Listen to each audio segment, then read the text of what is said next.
I wake up, I get dressed, shower, I go outside, and there's traffic. I wait for them, I cut across the street. I just see how my friends are doing. It's nice. Brunswick is nice. Only thing I don't like is being alone because of it.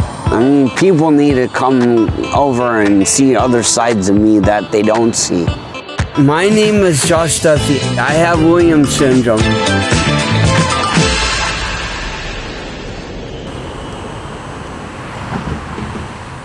I had a friend that used to come over here. Seen a couple other people. Looks bad. Yeah, it does look pretty bad, doesn't it? They call it the green bridge, but really it should be the brown bridge. Yeah.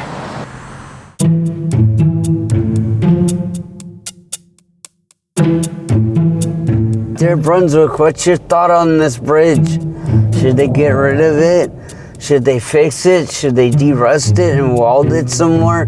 Should they add more brackets and more nuts and bolts? I walked it part way, at least halfway, then I lost my mind. And my marbles. I don't really know how I feel. I don't like it. It's too lunky and it needs to be repaired. Both the bolts and the nuts are loose and it just needs some help. I tried to walk it like once or twice, but I don't like doing it alone. I need a distraction. I don't like those big ugly vehicles that make the bridge bounce when you're trying to walk and you end up flying inside the river. And when you're walking on it, all you see is rust. Bad. It's vile. It's older than me and some of my friends put together, so I won't desecrate it too much. I put my grandpa's ashes over the bridge so he could spread far and wide and do whatever he needs to. So yeah, I was nervous and no, I didn't like doing it, but I needed to do it. I don't like being on that bridge alone at all. He spread part of his ashes on the bridge. Bridges are hard for him. Escalators, elevators, boats, bridges. Ooh, this will really get him going. Yep. Yeah, about the middle mark. If I'm gonna get closure, that's my closure. If I'm gonna be happy about being done with my grandpa and everything that me and him have been through, I'm gonna do it that way. Because if I was inside somebody else's urn, that's where I'd wanna go too. I'm gonna spread far and wide like the slam and grind scene. Not stay in America like country and rap. I want to get as far in as many places I can. I think about him a lot. I miss him so much, but I'm fine. Josh, he thought of himself, right? How Bob's death impacted him and hurt him, but he then immediately turned it around. Well, that's okay, I loved Grandpa. Man, the myth, the legend, Grandpa. Pop, thank you for everything. Thank you for your soft heart. Thank you for understanding me, my syndrome, the reality, and the funniness, everything. Bob had a sweet tooth. There was lots of great talking and depth of conversation that went on, but it was a great excuse to go out for a root beer float or an ice cream at Pammy's. Almond Joy, the best. Real almonds, not chunks. The chocolate is good, but I love the vanilla too. I don't get her very often. I love the ice cream. And the woman behind the counter. She's a sweetheart and she's gourmet. I've known Josh for probably 8-9 years. My son worked in Brunswick and at a restaurant. I used to go in, stop in and see my son, and Josh was always there. I opened in 2018. He has been here since the first week I opened. Josh is one of the kindest people I've ever met. He's just always smiling, always happy. He always gives me a hug. And when Josh comes, he usually brings me flowers, or he brings shells so I can work on my shell wreaths. This one's nice. I just usually pick them and put them in my pocket and bring them home. I also give them the pen. Sometimes we need stuff like this. This is one of them. Ooh, got a little color change. Interesting. I picked up a bunch of small ones off the water last time I was here, like this one, which is rare, so I'm keeping it.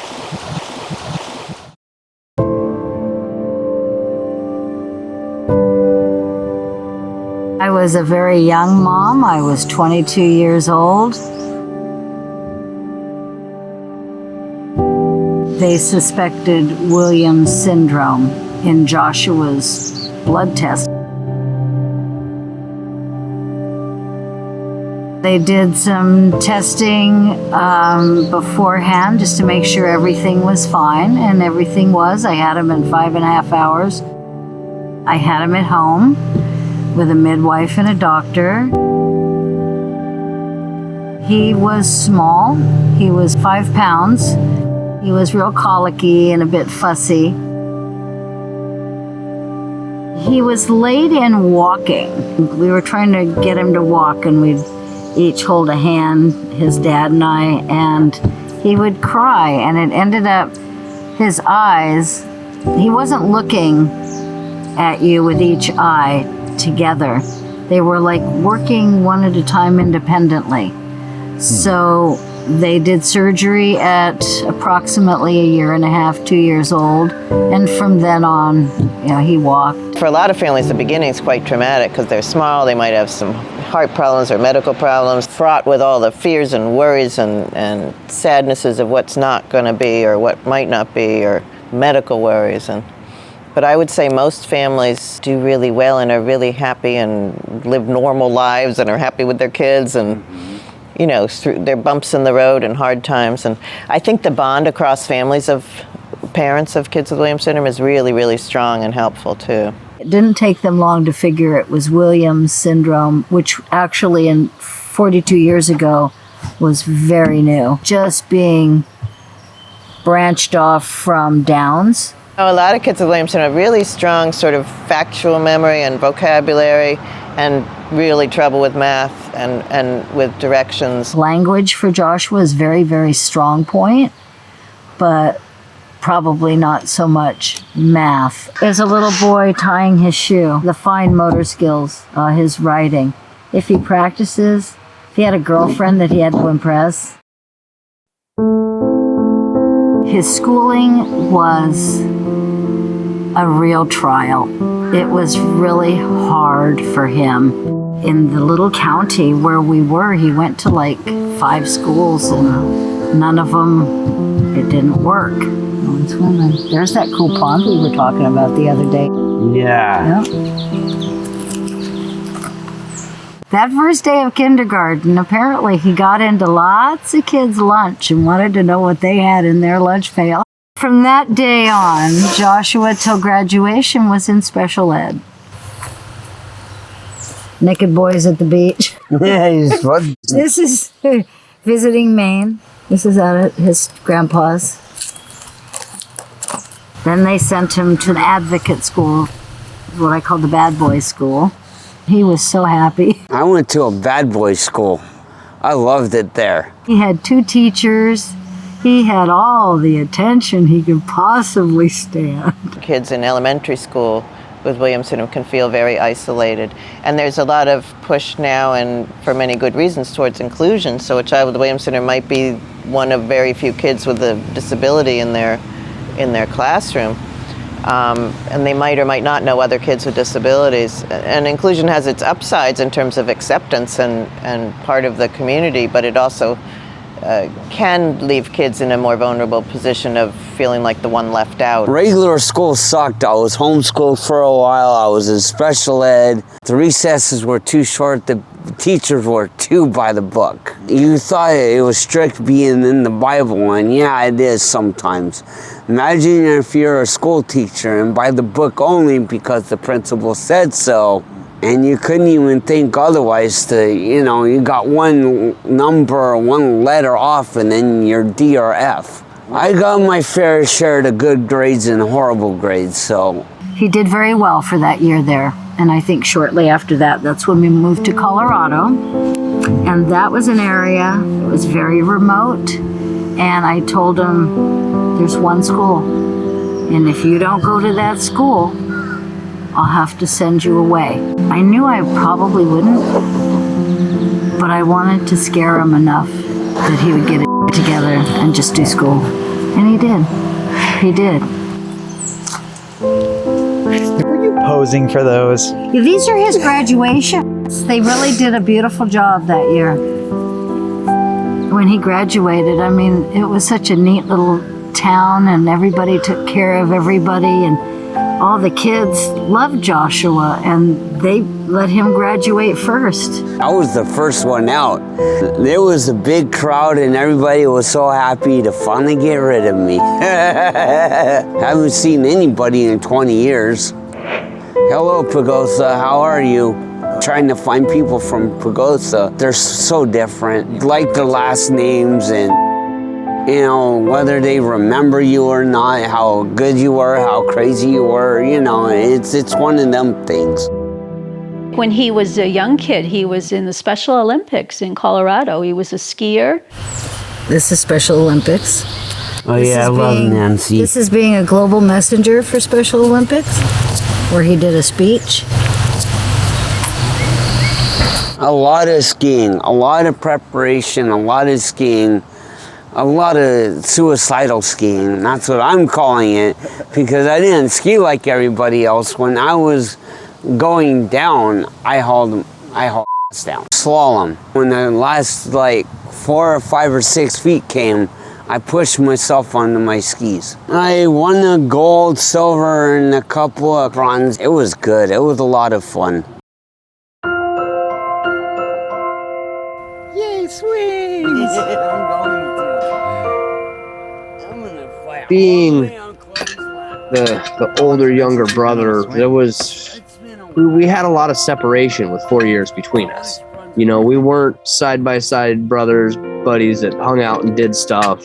We lived together, but we were always doing something different, never really interacted together, other than when we sat down to eat. That would have been it.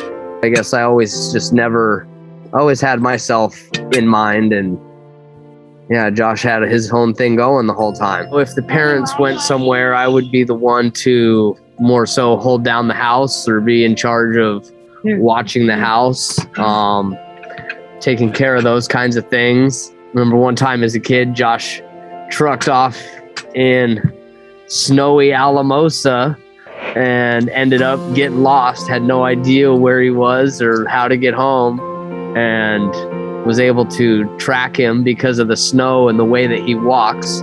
I knew that, the way he drags his foot. No, this is his trail. He went this way and found him actually pretty quick. We like to pick on each other a lot. I like to pick on him and get him riled up because he got pretty riled up. So that made it more fun. I think when we got in trouble enough, it was both of us, not just one of us getting singled out. There are times when we sneak off and go play games and laugh about stuff we weren't supposed to and make fun of our parents. We had some good wrestling matches. I mean, that's what brothers do, right? Yeah, they strengthen each other. I've got a niece and nephew thanks to him and his wife. I'm very happy about that. I love my jitterbug. I miss that little dude. Naya's cool. I like her. She's different. She's not like her mom or her dad. They're both at that age where they can do however they want. Not whatever they want, but how they want. He totally digs the kids. Yeah, they do their puzzling video games. And then we play rough a little bit. Oh yeah, you guys beat him up? Good. He needs that. They bring him out to the beach. Yep. Go shell picking. He definitely loves the kids and really interacts well with them. He is the biggest social person, social butterfly that I've ever seen. If I'm leaving the party, I would rather just kind of slip out the door when no one's looking and be gone. You know, Josh has got to make sure he goes and gives everyone 3 hugs and 10 kisses, and that is, his goodbye has to be well known, and when they're going to see him next, all of that.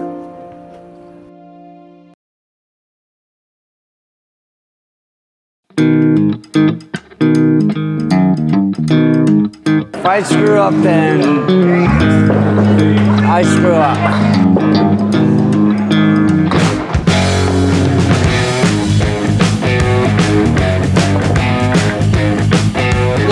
No.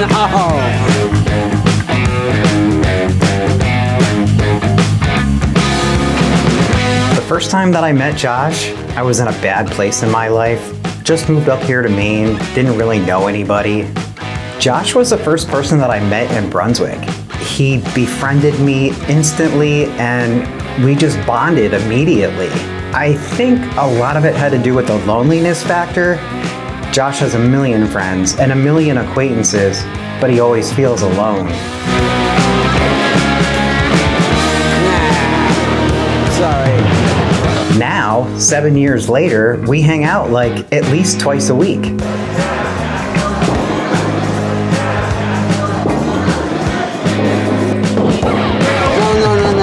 No. I think. Alrighty then.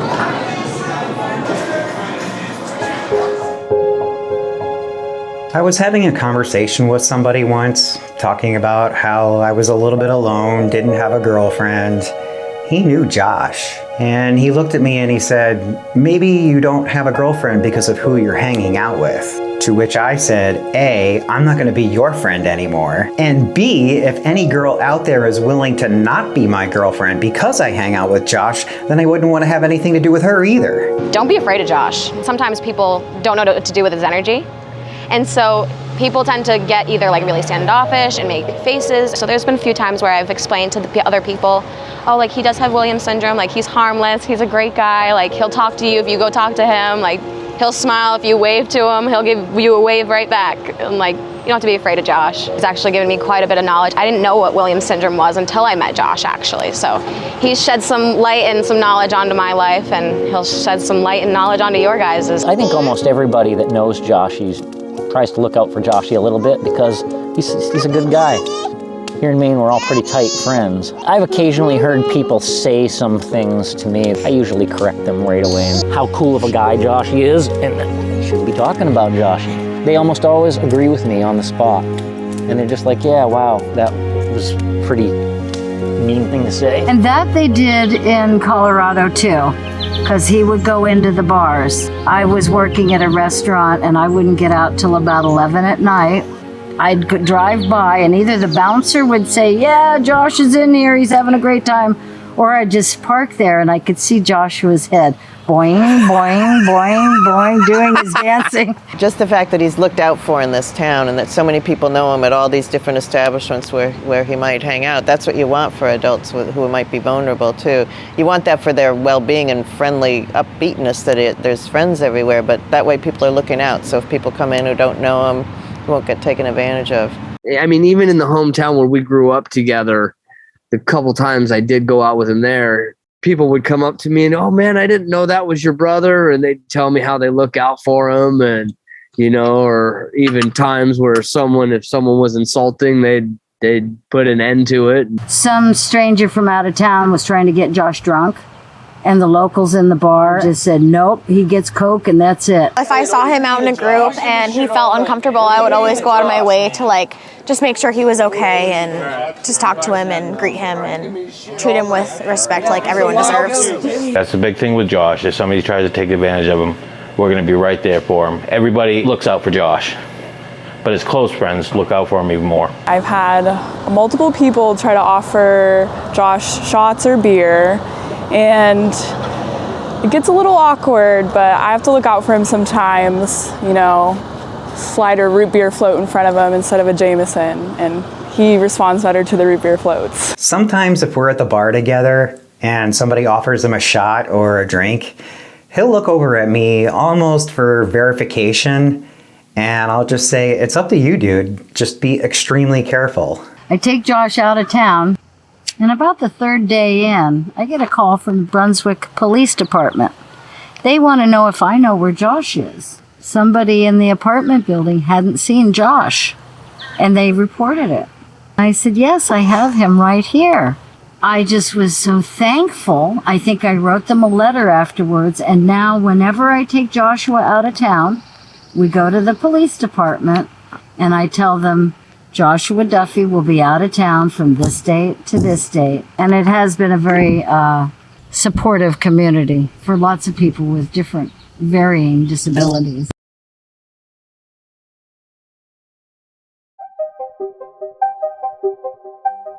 First discovered by John C.P. Williams of New Zealand in 1961, Williams syndrome, also known as Williams-Burnham syndrome, is a result of a deletion of a specific region on chromosome number 7, containing 26 to 28 genes. Approximately 1 in 10,000 births are affected by this spontaneous gene deletion. Williams is associated with both mental and physical traits, including extroverted personalities, a broad forehead, heart defects, sensitivity to light and sound, and among others, an affinity for music.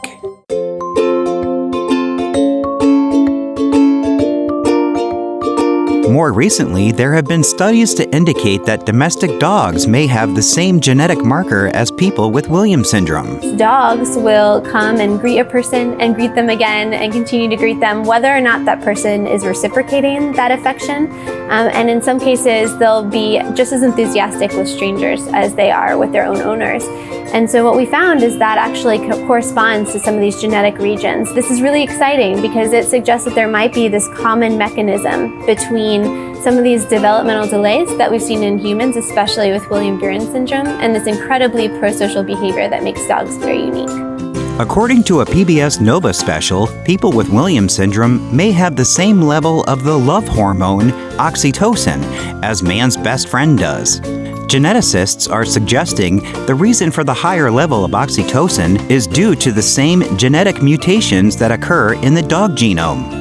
It pertains to 3 specific genes, which may explain why people with Williams syndrome are hypersociable like domestic dogs. We're all drawn to creatures who are drawn to us, and dogs are so drawn to us, and people with Williams syndrome, and little kids, you know, toddlers come over, hi, you know, in general.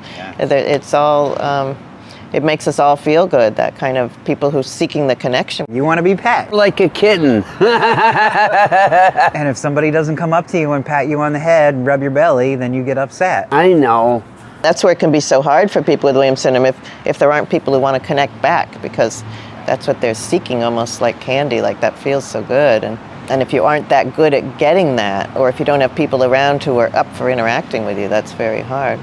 I don't mind being ignored. Sometimes I deserve it completely. I'm not going to lie about it. People come up to me because they know that I'm friends with him, and they'll say, I don't like to be hugged, I don't like to be touched. How do I handle this situation? You go to give a woman you've never met a hug, and you're probably going to be stopped before you get that far.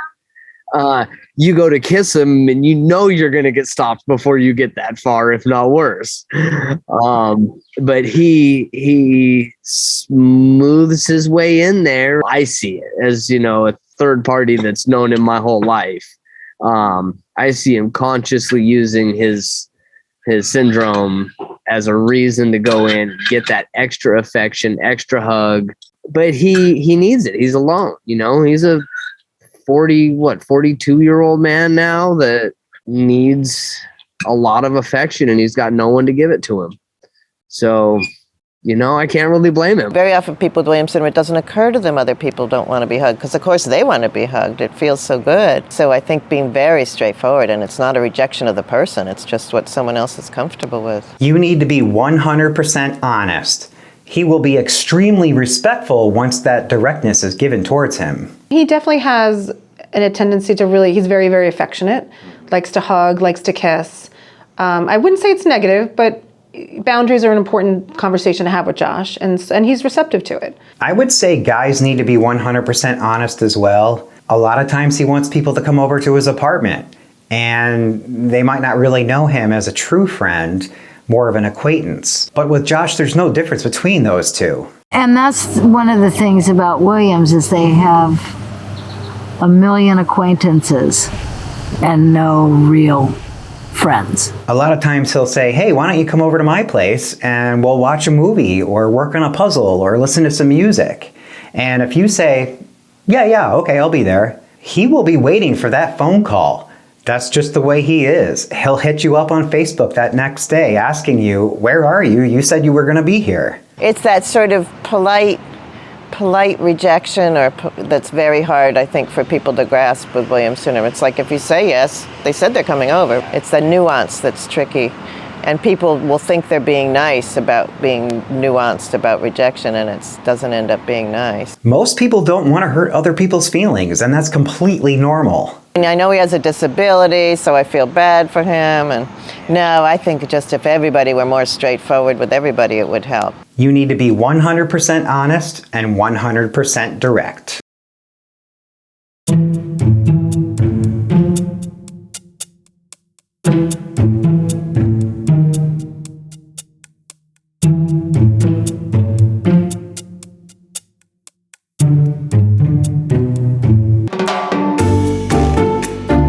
I saw a very cute friend I have not seen in a hell of a long time.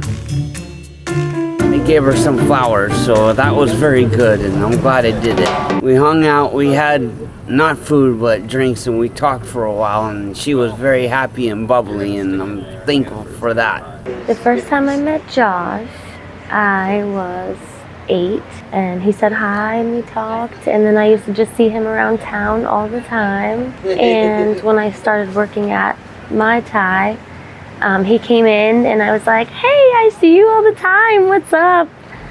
And we became friends. Before COVID hit, Joshua had an extreme social life, from many millions of friends to dancing late at night on Friday and Saturday night. During the COVID-19 pandemic, Josh's favorite place to dance, Mai Tai's Lounge, closed permanently. I would love to sign a petition to get Mai Tai's back to where it was and be happy again. He's got some killer dance moves, I've seen him. Dance, dance, dance. That's how most people in this town know you. Who could outdance Josh? No one. He dances all the time, even when there's no music. I'm like Stella, I want my groove back.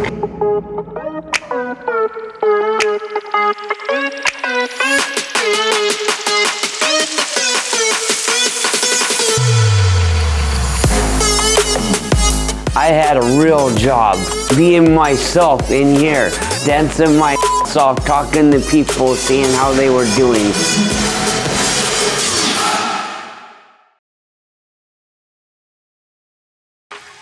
I love this place and I miss it. Night after night, I wouldn't care if they were Navy, Army, gangster, grinder or not, I would step up and dance with any of them. I don't care if they're married, single, both at once, I dance with them. And I had a loving blast out of it. And if it wasn't for this place, I'd be probably, I don't know, just this. Play pong, we talked and played games. I've been running into people that used to come here and have fun and be themselves and laughing and go to work and come back the next day and do it all over again. Just like Sinead O'Connor said, Mai Tai is nothing compares to you. First time I met Josh, it was interesting. Didn't know what to think at first. And it just blossomed into a very nice friendship. Do you remember his 40th birthday party? That was funny. That was a good time. Yeah. Got you a special hat. Yeah. Got you a special shirt so everybody could sign it. I still got the hat somewhere. Yeah, and you still got the shirt somewhere too. Yep. When I first saw him, I was like, that's gonna be my best friend right there. He's always smiling, he's always, has a big heart. Big brother to me. I'm like a little brother, he's like a big brother. Do a little dance, make a little love. Down tonight. I'm back, but I'm back. I miss this place. He can dance on a dance floor when no one else is out there, and he has a very unique way of dancing. Has no self-awareness or self-consciousness about that. He's got the best moves in town. Clearly, he's got the best moves in town. Just as COVID was coming, he needed sinus surgery. We scheduled that, and from that moment on, everything closed, everything changed. And the whole world shut down. Brunswick's Brunswick right now. It's not the same crazy old Josh Duffy stuff that used to happen. I remember drinking pitchers of beer, playing pool, and talking to everyone in the bar. Yeah, and they were all your friends, and they were all your family. No, they were all your friends. I was just cool enough to know you. You knew everyone. And we would go to Joshua's, then we'd go to Mai Tais. Yeah, and then dance a little bit. And then we walk to 7-Eleven, and then we go back to Joshua's, and you would always be there. Sometimes Domino's. Oh, always Domino's. We go to Domino's afterwards. Late at night, we would all walk as a group, like a pack. The fact that the entire town follows this man to Domino's, and we all congregate as a group, even the people that don't get along, we all congregate together, all surrounding Josh. That just speaks volumes about him, his character, and his personality, that he can draw that many people together. He works a room. I remember we'd take him in, like we'd go out for dinner. We wouldn't even be seated yet, and Josh would be walking around the room, and by the course of the evening, he'd have brought 3 or 4 people back.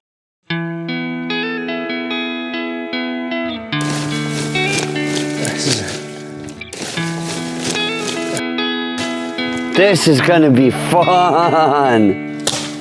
Nice. Glad none of that clunked me in the head. I'd be smart again. You gotta be like the funniest I've ever met. Mm-hmm. Ready? Yeah! Josh, he's one of those guys that knows everybody. And me being a bartender in town, I feel like I'm one of the guys. I know everybody in town. This guy knows like 10 times more people than I do. That was really exciting playing drums with you today, man, jamming. Like we gotta do that again.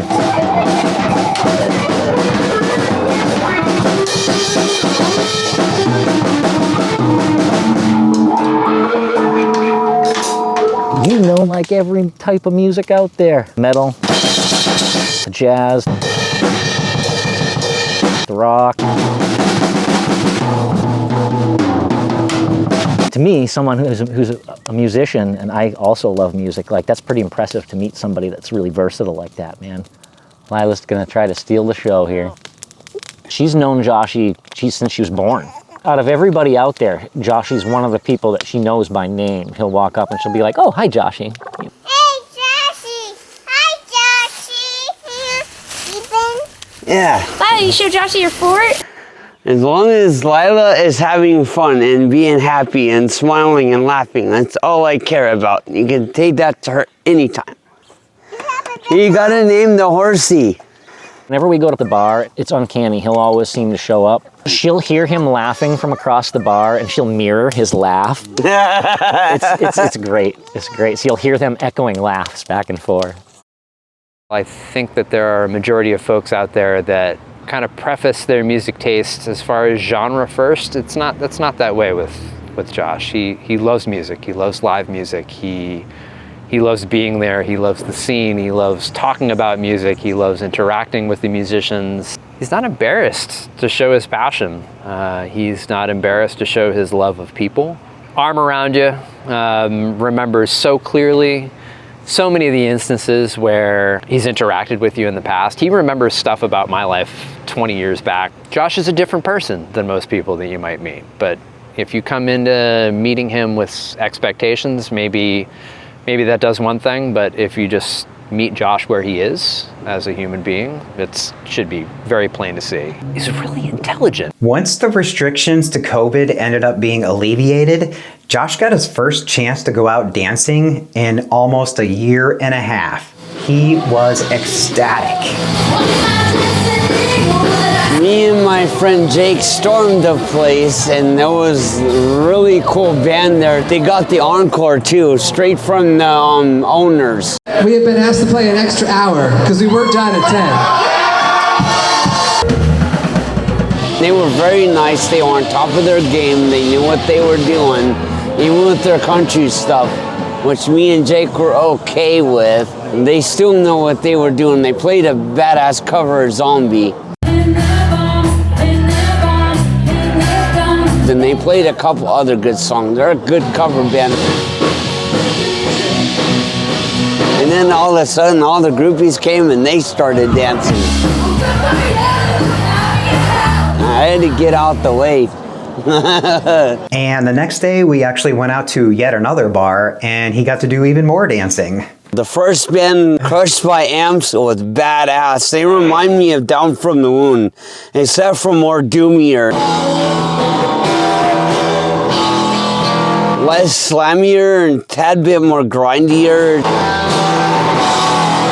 At certain points there was gravity blast, stop starts, pinch harmonics.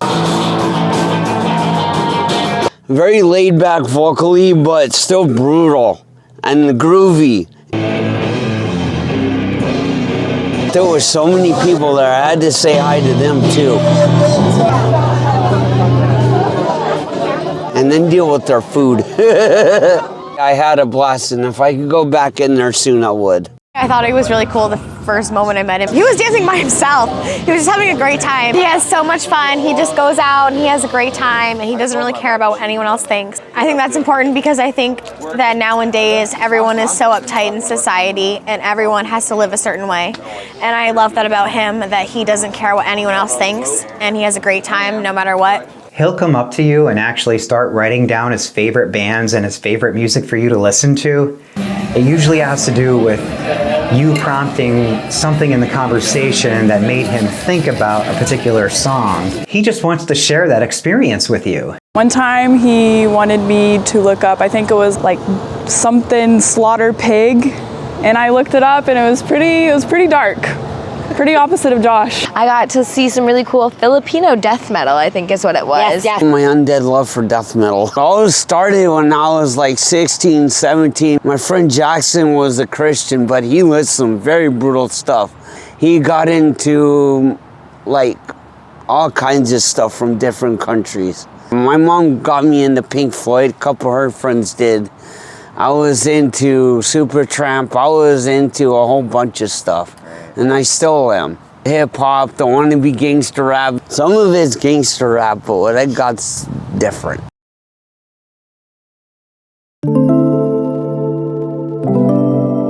Joshua and his brother Jeremiah came and stayed here. We drove across country in a 2-seater U-Haul van. So the 2 bucket seats and the big open space in between, and that was Josh's seat for 3,000 miles. I went off sailing and I didn't come back for 10 months. So all of a sudden I was gone and out of his life. I was very worried. Always with us. I say that they threw me out of the nest. Go, Mom. Get out of here. Go. Let us have our life. We'll figure it out. And his little brother Jeremiah helped take care of him. They took care of each other. That was amazing. So I did that 4 times. He grew every time he would raise up. The last time that Josh's mother went sailing was probably the most difficult for him. I think it might have been because his brother wasn't there anymore. When I first moved away, that affected him. There was a lot of anger. One of those points where I just had to move on with my life. You know, there wasn't enough there for me. That was tough on him. He's mentioned it for sure. And it took a few years for him to get over that one, I think. And it doesn't help that I call maybe once or twice a year. Jeremiah's busy. He's married. He has 2 young kids. They just bought a house in San Diego. He's busy with work. And I don't think he has all the time for Josh like Josh wants. But I think it's a good relationship, a loving relationship. Other people can move on in their lives in a way that most people with Williams Syndrome can't. It's very hard.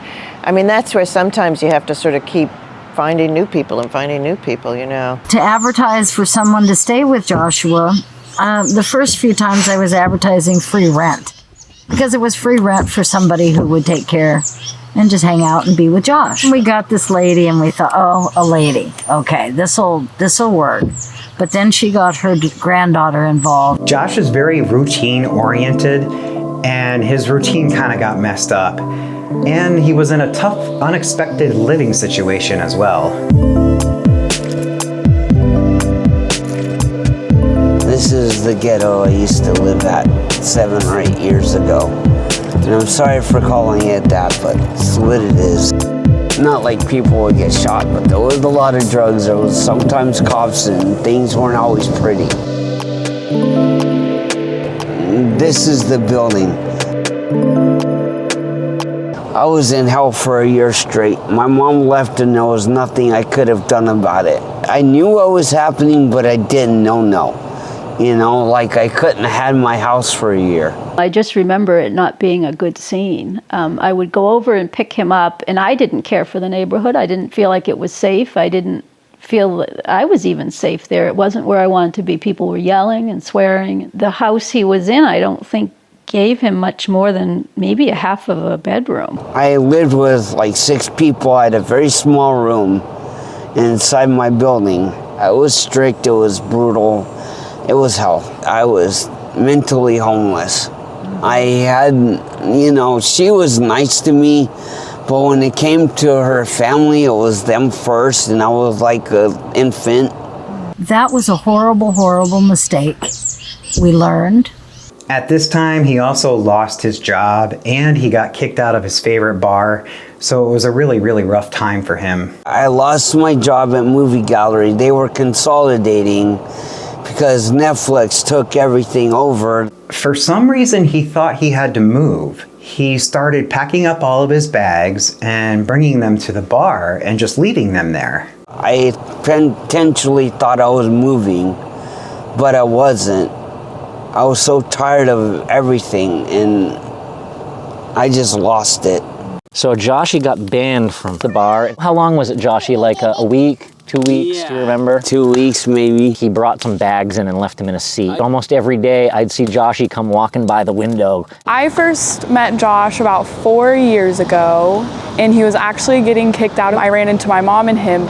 She was trying to make him feel better, and she said, oh, we'll just go down to where my daughter works. I was a little unsure about him at first, but he was really sweet. He welcomed me with hugs.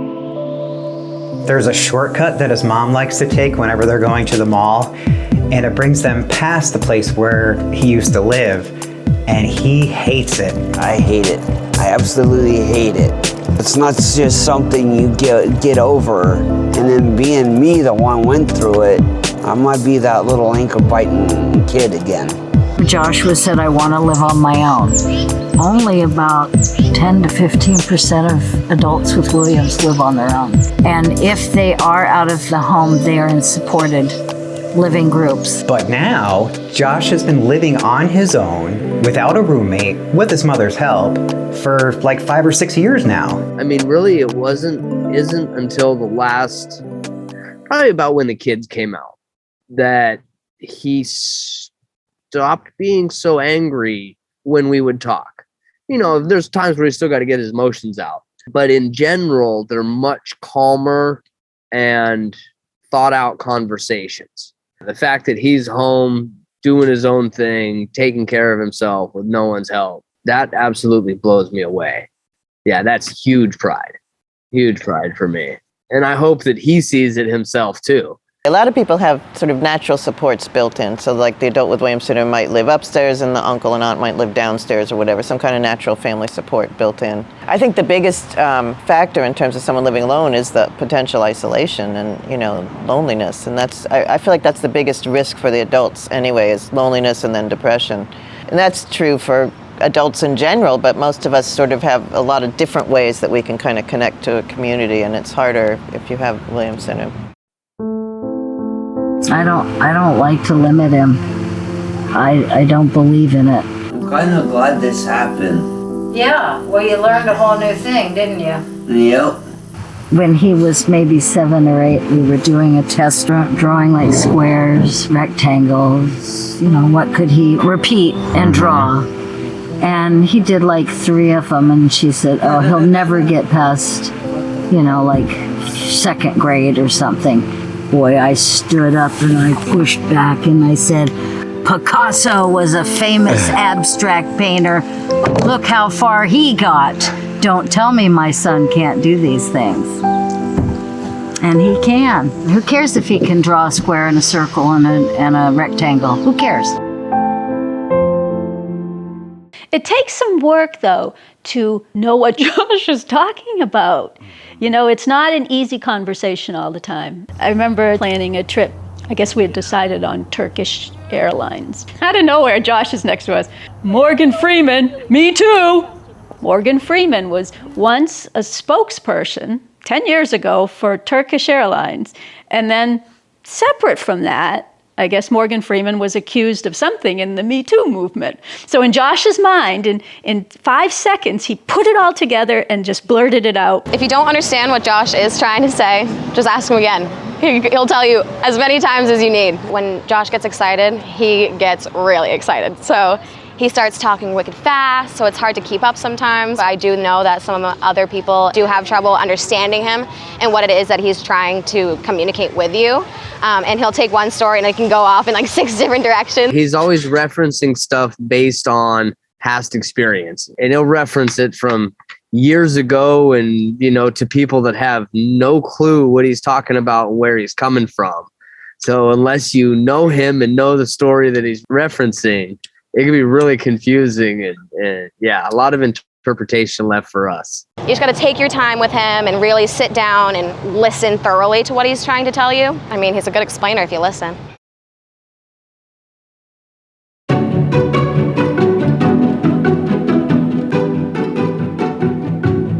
He knows super detail about the puzzles. He knows 1,000 pieces. He's all in there opening, let's see what they look like, And actually, when we've done some research with Williams, I've told them about his ability with puzzles, and they are just like, what? That's a little unusual for Williams syndrome because often there's real spatial, kind of visual spatial difficulties. And there are a lot of kids with Williams syndrome who do have a specific area of expertise. Can you see the cut at all? Yeah. It's all the same, basically. I think when we first discovered is when he was probably 4 and 5, we went to a little Chinese restaurant. They'd give him newspapers, and then we got him a dictionary. And so he was like, on a page folded up, he'd say, okay, there's 5 characters the same. So, I mean, there must be easily 100, if not more, and he's deciphering in that. Thank you very much. If you're ever in Brunswick, let me know. I do it completely differently than Joshua. He goes for the pieces. I want to do the edge first. He doesn't care about the edge. I might not care about straight edges, but sometimes I need them. He started us when he was really young. In fact, he would get the whole family to do a 1,000-piece puzzle. He'd get the puzzle. He'd get really excited. Everybody'd do the puzzle. And then he'd come and do like the last few pieces and claim it as his. Then he would turn around and start dismantling it. And we'd be like, what are you doing? He would try to get the whole family together to do and then take it over. I still do it at the gathering place. I'd wait for them. I used to find those pieces that nobody else could find after they've left it alone for a while. When there's a bunch of lines, I want to get those lines done before I go after the colors and figure that out. Like that line right there is what I would be after. It's the same pieces, so I'm not really interested. Josh talks about the puzzles all the time, and he was very invested in doing them, having them mounted and glued and framed, and he was very connected to a lot of them. A lot of feedback around which ones we do. Show me on on the computer. We're going to do this one. I found this one. So a lot of investment in which puzzles they had here, which ones they do. Loves doing them. So incredibly friendly and so welcoming. Everybody knows him. Like he brings a joy, and he sort of brings the level up and the laughter, and just. He's such a good, positive person to have. The first time that I realized that Josh was kind of a savant when it comes to puzzles, I was at his place one time. It was coming down to the last couple pieces. It had probably taken him about a full month to put together, and he was missing a couple pieces. So he stared at it for like a good 5 minutes. All of a sudden I hear, wait a minute, wait just 1 minute. He goes underneath his bed, grabs a completely different puzzle, goes through all those pieces, finds a particular piece, brings it back to the puzzle that he was working on, and sticks it in. And it fit. 500? No, not like that. No. None of those. He recognizes the cuts of the puzzle. So if he's going out and buying a new puzzle, if the pieces are too simple, he just won't do it. I'm looking for pieces that are very different from each other. Each one of them. So that's what I'm up to right now. It's gotta be weird shapes and something that's not your typical puzzle piece. 20,000 Leagues Under the Sea, Velveteen Rabbit. Oh, there's the Hobbit with the old jacket on it. Wow. So yeah, there's a lot of books in there. A lot of good nostalgia too. A lot of classics. A puzzle party. I love. What are you doing now? I'm working on a bunch of books, nostalgia books. Okay. Really? Okay, Yeah, like Pinocchio and I love Pinocchio. And Lord of the Rings, all kinds of cool shit. Josh and I have a connection with puzzles. We're all about puzzles together and hummingbird puzzles and other things like that. So we like to connect on that level. You can see it in his face and the way that he communicates with you and the way that he looks at the puzzle. You can see how his brain is working. And the fact that he shares all these things with you personally is really, really, I feel it's very flattering. I feel like it's endearing, and I feel like an privileged. honor. I am very privileged that he is willing to share that part of his life with me, but also to educate me on his challenges and what he has to deal with in life. That is a privilege.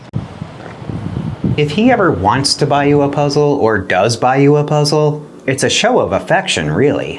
If I could get a hold of my friends, I would buy this for them. How do you remember all the pieces? That's what I want to know. I looked through them and analyzed it. The way they're cut is odd. There's small ones, there's big ones. Look at this mess, dude. Look how nasty that curve is. I mean, that slope is. So that's what I'm after. I always say it's good therapy. Yeah. Whenever even if we're mad and we start doing a puzzle, we get it all out and it's okay. We had an anniversary party. Josh was in the front page of the newspaper. He was the one that cut the cake, and he gave a little interview with the newspaper reporter, and it was so perfect and wonderful. And now that article is behind the counter at his favorite place to eat, Mashoud's Market, which he calls Jimmy's.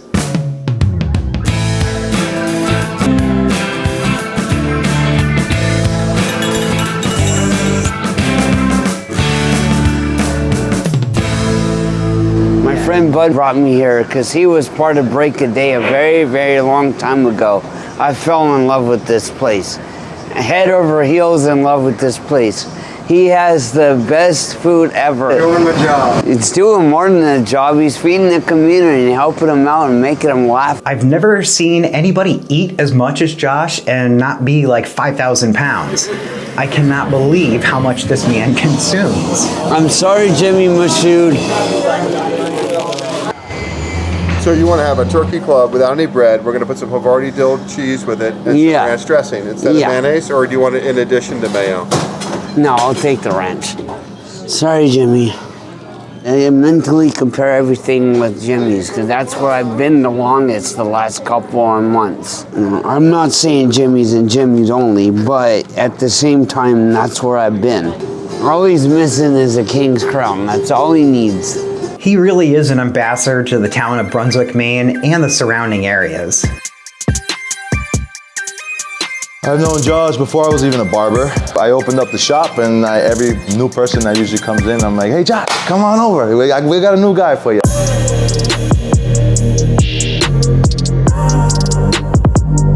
Kings and queens in Brunswick. If you want to come to a place where there's a lot of laughter, a lot of good music, a lot of caring, this is where you go. I'm gonna start singing, where the party at? Where the party at? You have a stressed out day, you can talk to them. You have a happy day, no party or like want to dance or need good music. And these chairs are very comfortable. They're like theater chairs. You know, here we take our time with our haircuts, you know? Can't rush perfection. Ever since I started cutting his hair, we connected. We became homies.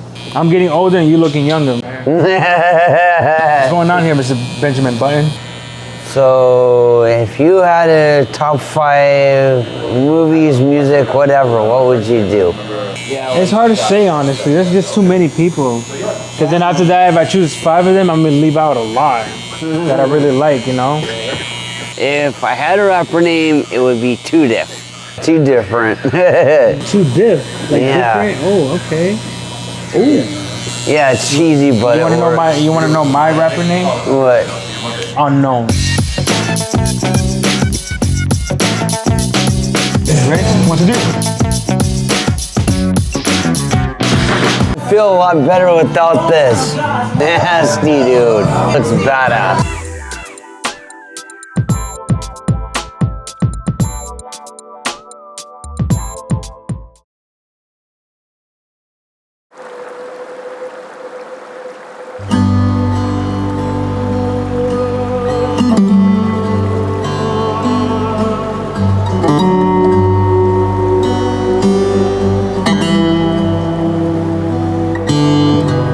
Let me stay with you for like a month?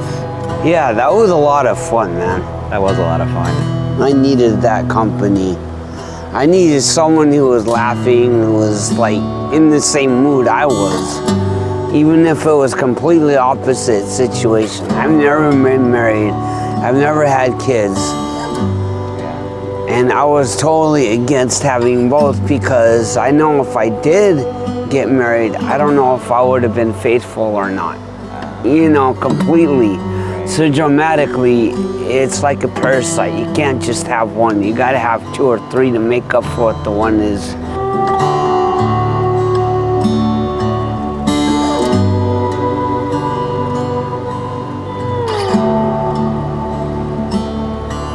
Isn't that pretty? Very. I wonder if there is fish in there.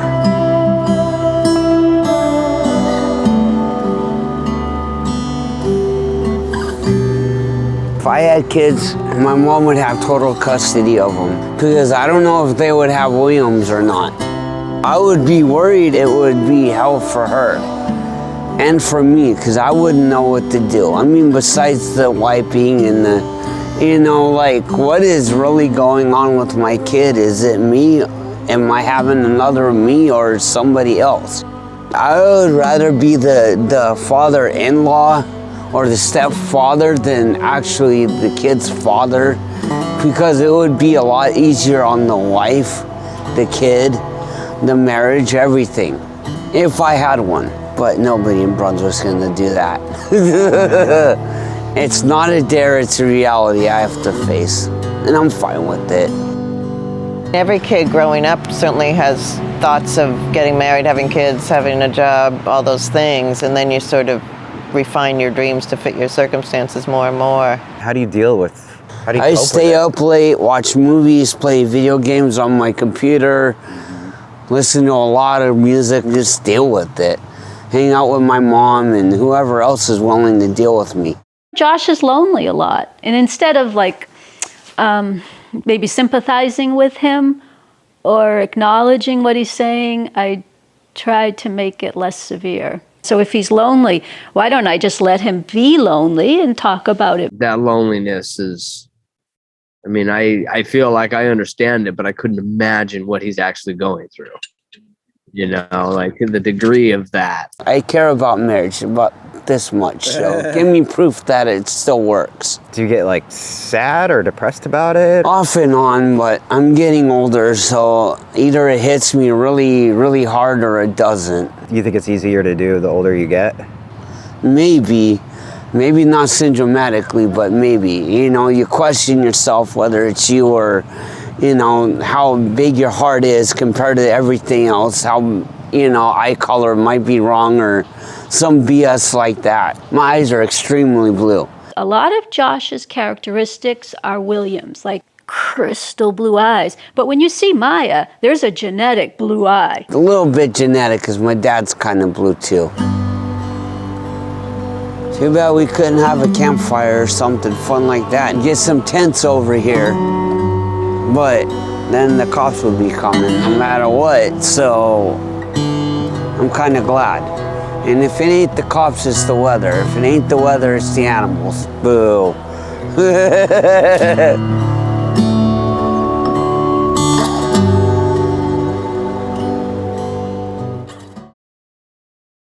If you want to look at the perfect example of someone to stand up in front of public and give a speech, Josh is that person.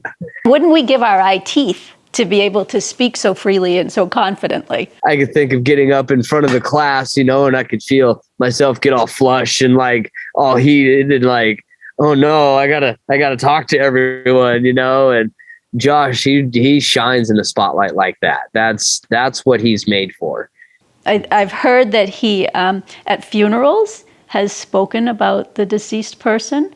He had no inhibitions. He could speak. He had no qualms about standing up in front of everyone. I mean, most of us, that's a really intimidating thing to do, right? It is for me. I mean, I have to be really ready to publicly speak, but Josh is fine with that. That's for sure one thing I admire about him a lot. No anxiety in terms of that. And yet then you put him in an airport or on a bridge or an elevator and he can't do it. If we were to go and fly right now, go to the airport, I would have to go get him a wheelchair. I know airplanes. He hates airplanes. And he wants to go out to whether it's a Williams conference or go see Jeremiah in San Diego. And so we prep him. You get him in a big space, especially if it's up. He is incapacitated. He goes down on the floor and he's flipped out. And he spreads his legs and his arms are out and he's like, whoa. And he grabs onto something. And I just say, okay, just stay there. Just sit down. So many kids don't like escalators, kids and adults with Williams Syndrome. When we've had these various conventions, often there's an escalator up to the mezzanine or something. And I thought I should set up shop right there, do my phobia treatment on the escalator. Because I think it's that instability, when you're standing and something wiggles a little, it makes them super anxious. Get him to walk on a bridge, or get him to go through an airport, that's too much. Every 2 years, the Blue Angels come to Brunswick, Maine, and I knew enough not to take him to the airport, but I forgot about his sensory issues. It was pretty loud.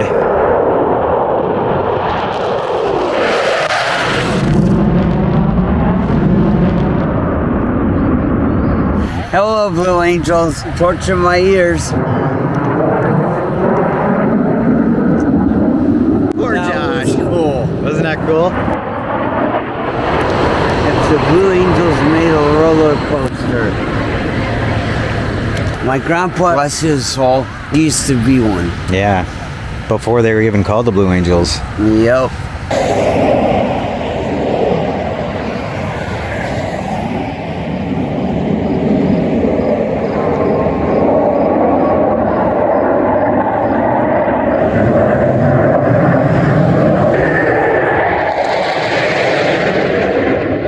If I was a dog over here and I was sleeping, I heard that, yep, I'd be Cujo. Next year, we'll be a lot more prepared. I'll have some earphones on.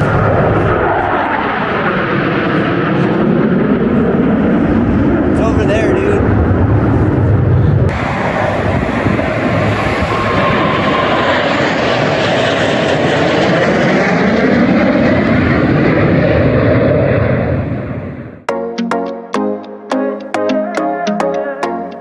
Come and get some of this flea market. This is a Stephen King size novel. So if you get the chance and you can't get Stephen King, get this. No pictures, that's the only problem I have.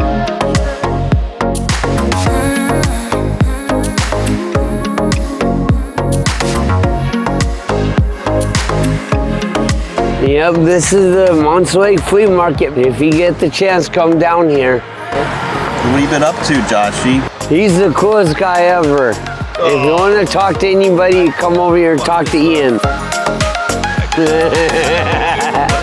Finding Waldo. Look it, it's Waldo.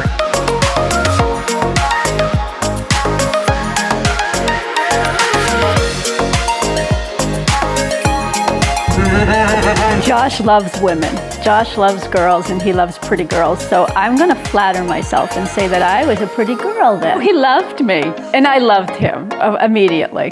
I could learn from him, and that is just, the super easy way he forgives.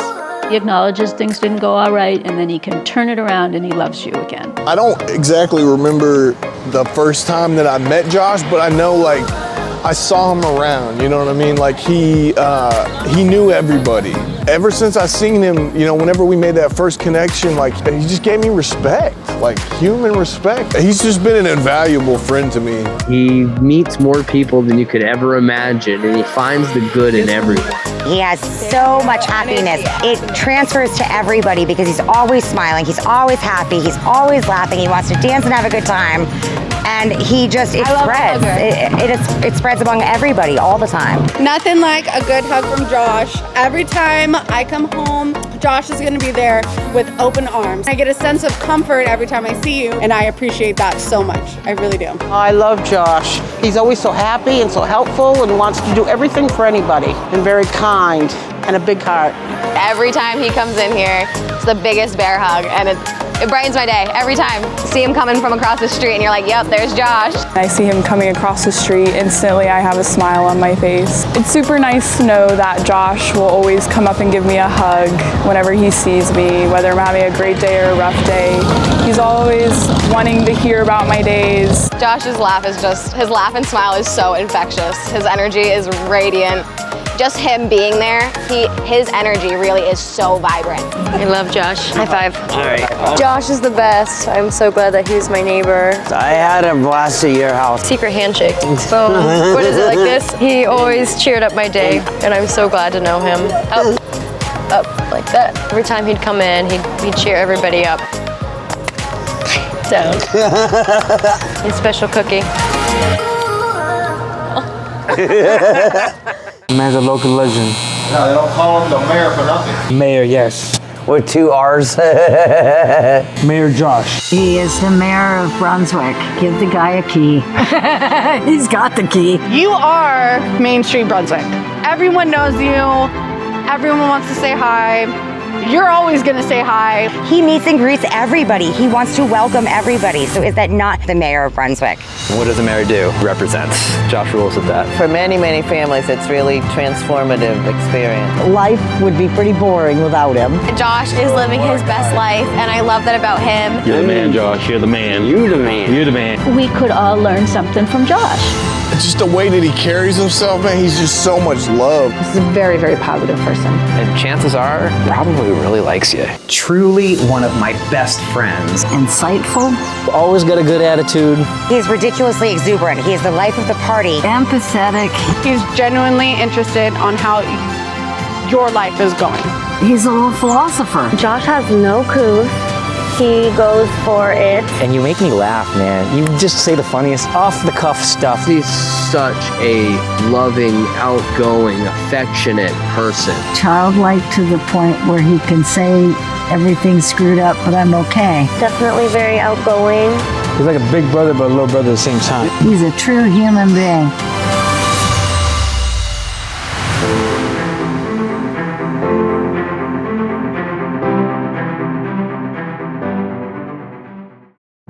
I never met Trump. I'd have to meet him in person, ask him if he listened to Russian brutal slammy death metal, and then if he said no, I wouldn't like him.